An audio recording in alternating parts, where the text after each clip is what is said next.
La idea de presentar este caso es que podamos debatir un poco después y también reflexionar acerca de nuestra práctica.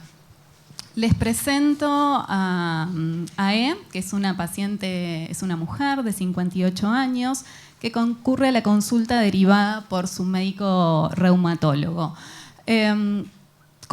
Consulta por sintomatología depresiva. Ella es uruguaya, está casada hace más de 40 años y tiene 2 hijos, uno de 30 y otro de 28 años. Es ama de casa, terminó el secundario, nunca trabajó. Lo particular de este caso es que esta mujer tiene múltiples comorbilidades, todas más o menos se dieron alrededor de los 50 años, en el momento de la menopausia, perimenopausia. Y bueno, ¿y qué es lo que va surgiendo? Artritis reumatoidea, artrosis, osteoporosis, una hipercolesterolemia, y también le tienen que amputar una pierna derecha. Y además tiene 2 fibroadenomas en mama derecha al momento del control. Esto es en el momento en que ha consultado. Esta paciente no consume alcohol ni otras drogas, fuma unos 40 cigarrillos diarios y carece de antecedentes familiares de importancia. Esta paciente nunca estuvo internada por psiquiatría. Y bueno, ¿qué pasa? Está polimedicada, ¿sí? Toma todo esto, el metrotexato, que es un antirreumático, el tramadol para el dolor, risedronato, que es una medicación que se da para la osteoporosis, ibuprofeno, ranitidina y este combo que es corticoide, AINE y vitaminas. ¿Qué sabemos de la paciente? ¿Sí? Que hace más de 30 años tuvo un cuadro depresivo por el cual no recibió tratamiento. Y después, cuando nació su segundo hijo, el que tenía 28 años en ese momento, hace un cuadro de depresión puerperal que recuerda que tampoco recibió tratamiento. Un poquito más tarde hace un nuevo episodio y en esta oportunidad sí fue medicada con clorimipramina y hasta el momento actual ha tenido otros episodios por los cuales no quiso consultar al psiquiatra, pero ha tenido otros cuadros depresivos. 3 meses previos a la consulta conmigo, esta paciente va a ver a otra psiquiatra y esta psiquiatra le indica fluoxetina hasta 40 miligramos y clonazepam 2 miligramos. Porque va por sintomatología depresiva, ¿sí? Estaba muy triste, con ideas de desesperanza y muerte, anedonia e hipobulia. Esto fue todo previo a la primera consulta conmigo. La primera consulta fue en octubre de 2012 y bueno, y así llegaba la paciente, ¿sí? Estando medicada con fluoxetina 40 y clonazepam 2, la paciente estaba muy triste, con mucho llanto, con ideas de muerte. Dejaba, lo que a ella más le impactaba era que no quería ver más a sus nietos, la ponía mal estar con sus pequeños nietos, muy irritable, cansancio, con muchas alteraciones de memoria, poco apetito, con 6 horas de sueño y lo particular acá era que tenía mucho dolor vinculado también a la patología reumática. Una particularidad más de esta paciente, llega con toda esta sintomatología a la primera consulta, pero viene con el pelo largo hasta la cintura, teñido de rubio perfectamente y las uñas largas pintadas de verde. Cosa que a mí me llamó bastante la atención y digo, ¿qué pasó con esas uñas? Y me dijo, me las pintó la chica que trabaja en casa. Me llamaba la atención que en todo ese contexto apareciera así. Y digo, bueno, a ver qué hacemos con esta paciente. ¿Será del espectro bipolar? Digo, depresiones recurrentes, una depresión puerperal. ¿Podrá ser una depresión bipolar? Bueno, vemos, yo tenía que tener en cuenta que la paciente estaba con toda esta medicación que había mencionado anteriormente, entonces dije, bueno, voy a ir por la lamotrigina, ¿sí? no voy a ir por la quetiapina o algún antipsicótico con todo esto. Me decidí e inicié con la motrigina y empecé a bajar la dosis de fluoxetina y quedó con el clonazepam. ¿Qué pasó después? ¿Sí? En diciembre, o sea, al cabo de 2 meses, ya la motrigina estaba en 200, fluoxetina 10, el clonazepam en 2. Ya empieza a mejorar bastante su timia, no estaba irritable, no tenía ideas de muerte, y lo llamativo acá es que hay un episodio en el que ella ve animalitos, conejitos, perritos, chiquititos en su habitación. Por esto le pedí un electro y solicité una interconsulta con neurología a ver de qué se podía tratar todo esto.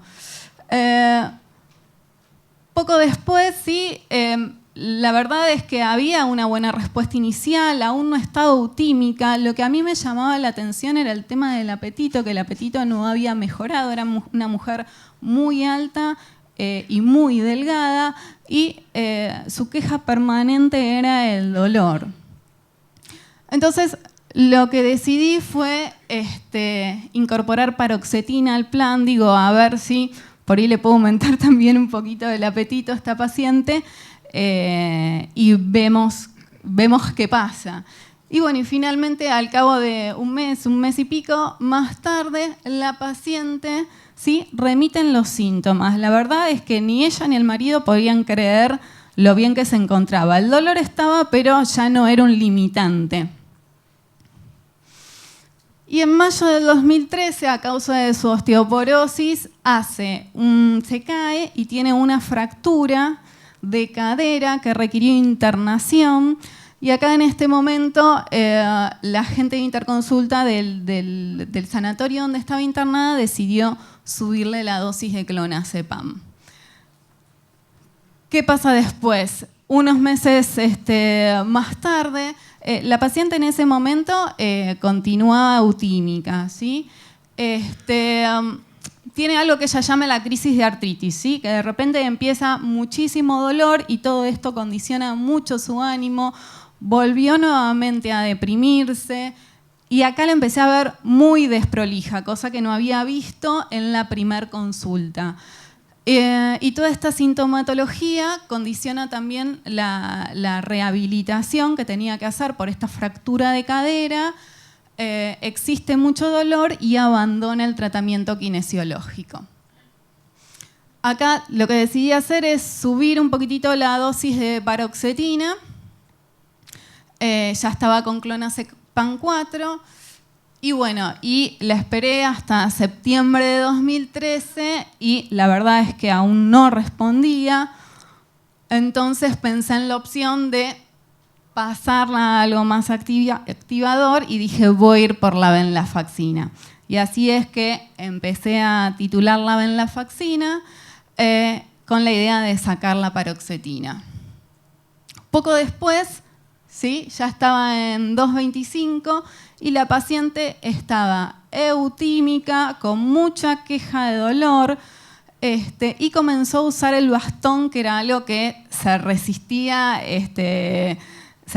a usar el bastón, no quería hacer nada.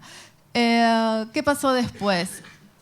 La tienen que operar de la columna. Ella tiene una artritis reumatoidea que es deformante, que le afectó la columna vertebral, entonces tiene que ser expuesta a esa cirugía de columna, que es más, tuvo que reoperarse. Eso, durante todo este tiempo, casi un año, la paciente estuvo eutímica. Lo bueno que a partir de esta cirugía la paciente dejó de fumar, ¿sí? Tuvo una muy buena respuesta inicial al dolor, pero vemos qué pasa. Al cabo de un tiempo y estando con esta medicación, la paciente seguía con mucho dolor. Digamos, la respuesta inicial que había tenido a la cirugía se fue yendo. Entonces le han cambiado toda la medicación y pasamos a tener esto, ¿sí? Le agregaron otro antirreumático que se usa, la leflunomida.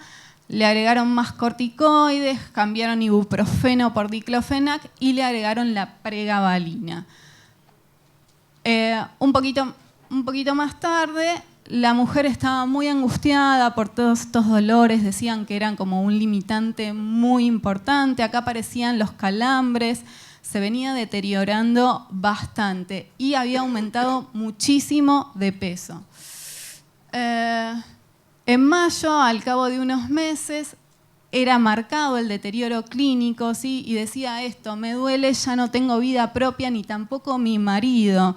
Pero pese a toda esa situación, no estaba deprimida como lo estaba en el inicio y después de la crisis. Le agregaron metadona al plan, hace un síndrome confusional, hace un cuadro confusional, y acá el marido dijo: no va más, no quiero que tome más medicación, la medicación le está haciendo muy mal. La medicación obviamente la siguió tomando, pero él mismo se encargó de suspender la metadona y obviamente no aceptaba ningún otro psicofármaco, y a mí tampoco se me ocurría demasiado qué seguir haciendo ante este caso. Y bueno, y más tarde, el 16 de junio del 2015, la paciente hace una hemorragia digestiva y fallece en ese momento. Así que bueno, la idea es que podamos debatir un poco acerca de esto.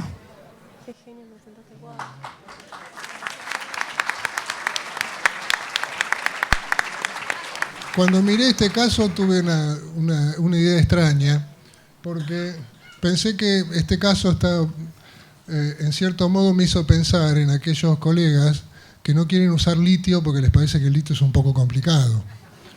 Tienen que dosar tiroides, riñón, y entonces usamos los SIR sin ningún problema, pero fíjense en la clínica los problemas que tenemos. En nuestro medio, mujeres mayores de 50 años, más del 55% tiene una comorbilidad a la depresión y está con otros fármacos.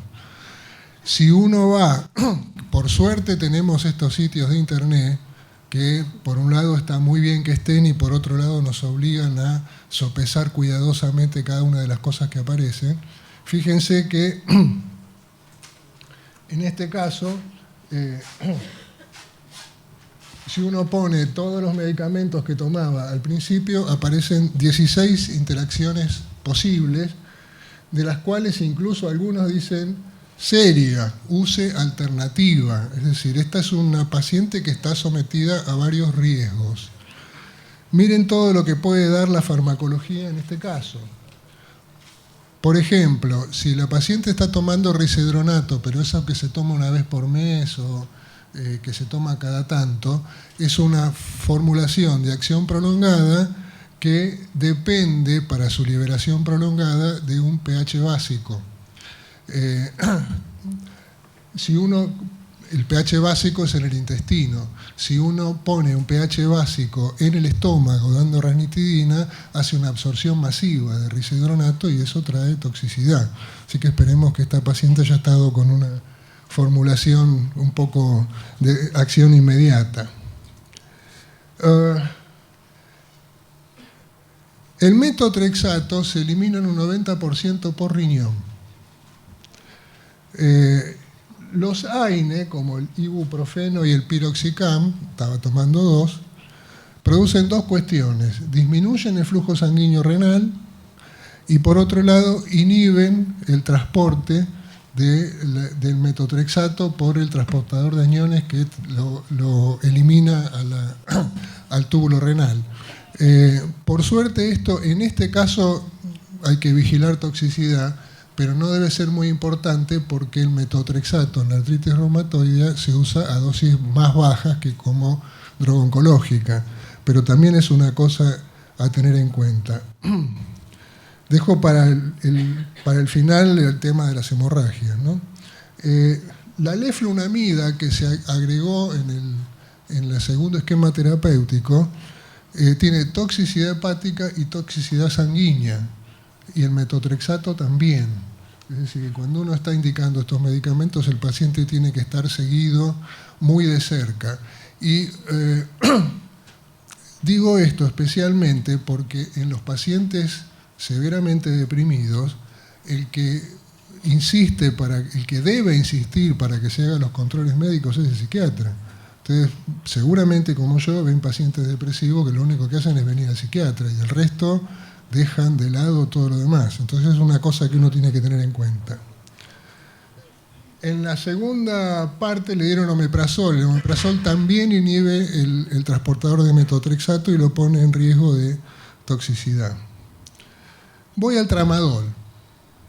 El tramadol, la droga madre, es un inhibidor débil de recaptación de noradrenalina y de serotonina. Por eso está involucrado a veces en el síndrome serotonérgico central.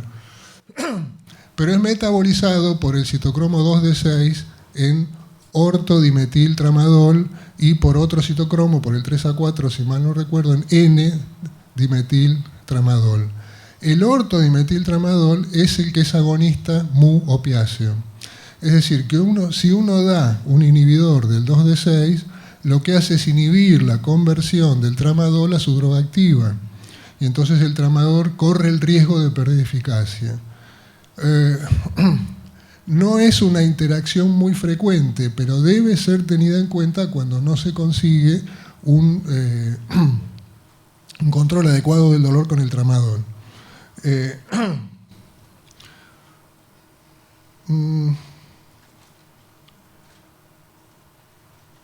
El otro tema es la osteoporosis.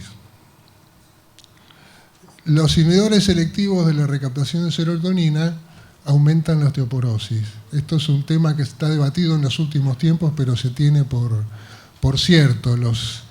Tanto los osteoblastos como los ostocitos, como los osteoclastos tienen transportador de serotonina, y en los animales que no tienen el gen del transportador de serotonina hacen una formación defectuosa del hueso. Por otro lado, ya se sabe por farmacoepidemiología que la incidencia de osteoporosis aumenta en los pacientes tratados con IRS, más que con los tricíclicos, por ejemplo, si no es solamente la depresión.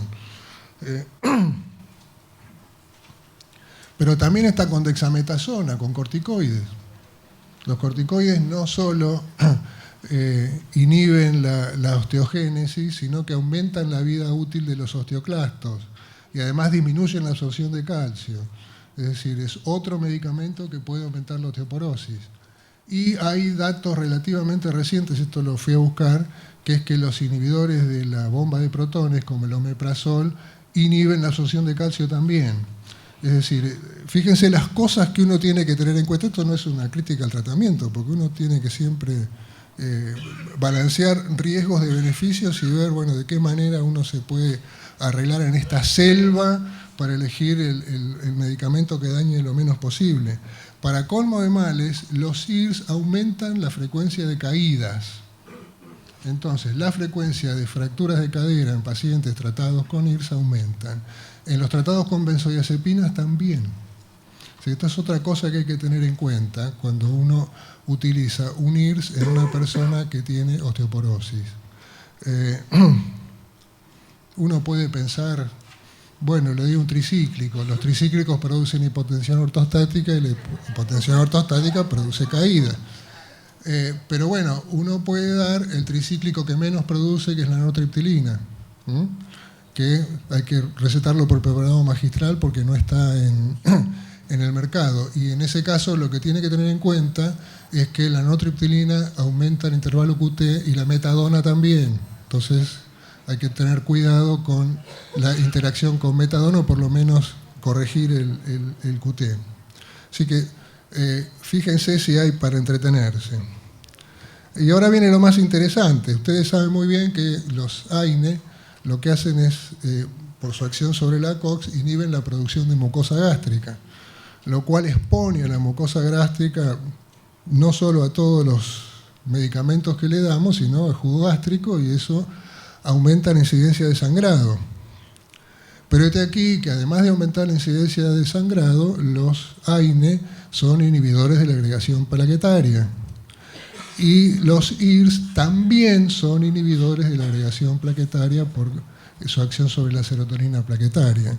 Entonces, se sabe por farmacoepidemiología que la incidencia de hemorragia digestiva en pacientes cotratados con AINE y con IRS es 4 veces superior a la incidencia espontánea de hemorragia digestiva. ¿Sí? Este es otro tema a cuidar, ¿sí?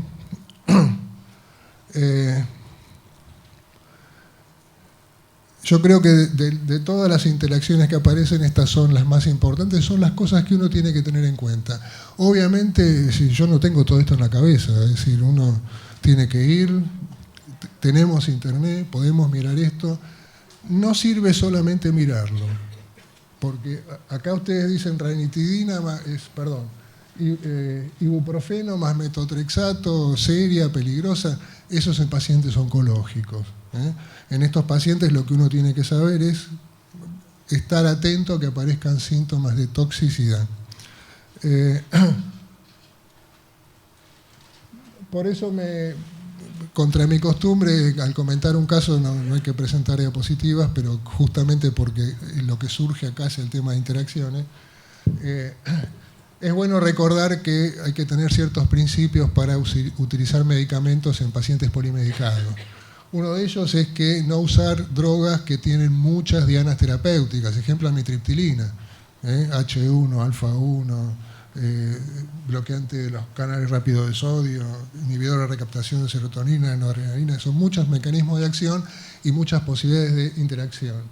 Por eso tienen que ser lo más selectivas posibles, sin efectos que se opongan entre una droga con otra y entre una droga con su propio metabolismo, como por ejemplo la clomipramina, que si es afectada por una interacción, pasa a ser, por ejemplo, noradrenérgica, deja de ser antiobsesiva. Evitar inhibidores e inductores de metabolismo, esto es importante, y esto que parecía una cuestión poco importante, justamente los dos IRS que inhiben el 2D6 son la fluoxetina y la paroxetina. Y acá pudo haber habido problemas con el 2D6. Uno podría usar citalopram, escitalopram o sertralina. Citalopram y escitalopram, según informe de la FDA, pueden prolongar el intervalo QT, así que hay que tener cuidado con la metadona. Así que en ese caso uno se quedaría con la sertralina, pero cuidando la osteoporosis. Es decir, esto es una cosa que hay que mirar. Otra alternativa acá, en este caso, podría haber sido nortriptilina. Esto lo vimos. Vida media no prolongada. Esto es muy importante. Si la fluoxetina se convierte en norfluoxetina, que es igual de activa en el transportador y en el citocromo. Y desde el momento que ustedes suspenden la fluoxetina, la norfluoxetina está presente en el organismo con una vida media de 10 días. Entonces, la vigencia de las interacciones sigue y sigue y sigue. Así que si uno no quiere complicarse la vida, es preferible no usar fluoxetina. Que haya farmacocinética lineal. Justamente, fluoxetina y paroxetina tienen farmacocinética no lineal. ¿Qué quiere decir eso? Que cada aumento de la dosis no induce un aumento proporcional del nivel plasmático, lo cual puede hacer que el paciente esté sometido a niveles plasmáticos muy altos y por lo tanto mayor posibilidad de interacciones. Otra cuestión es que no tenga unión a proteínas muy alta.